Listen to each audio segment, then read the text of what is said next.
As the clock struck midnight and fireworks lit up the sky, life found a way to steal the show. Instead of just ringing in a new year, two families welcomed new hope and new beginnings at Jose Fabella Memorial Hospital. As we listen from our Gab Villegas.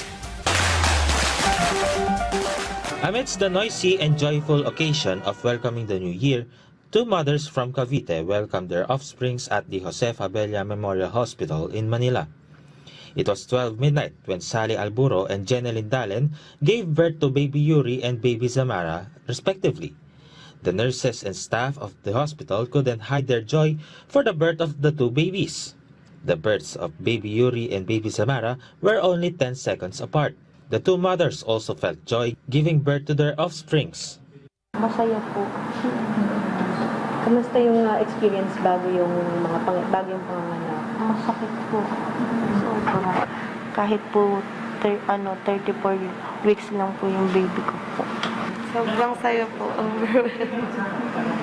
Yun po, speechless. Baby Yuri's father, Ivan, couldn't hide his happiness for the birth of his second child after a few days of staying and looking out for his wife and their children. Hinihintay na lang namin yung panganak niya. Hindi ako nagdadasal doon sa baba kasi talagang super po. Salamat din naman ako sa ospital kasi nga sobrang higpit nila. Kumbaga napakaingat nila kasi yung mga bata iniingatan nila dito. Kanina umiiyak na ako sa baba. Yung pala surprise na yung mangyayari sa amin. Napakasaya. According to Fabella Hospital Senior House Officer Dr. Luis Legaspi, up to 23 babies were born at the hospital from yesterday until midnight, not including the 2 New Year babies. Both of the 2 New Year babies were born healthy through normal delivery. The hospital are amazed because previous years we just have one. We have one the New Year babies, but now since they have two, so we were surprised that we have two New Year babies. Last year, more than 10,000 babies were born in Fabella Hospital. This number is expected to continue to increase this year. The two mothers also expressed their wishes for their children.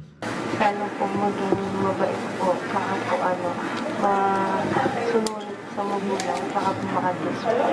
Sana happy po siya. Gab Villegas from the National TV Network for New and Better Philippines.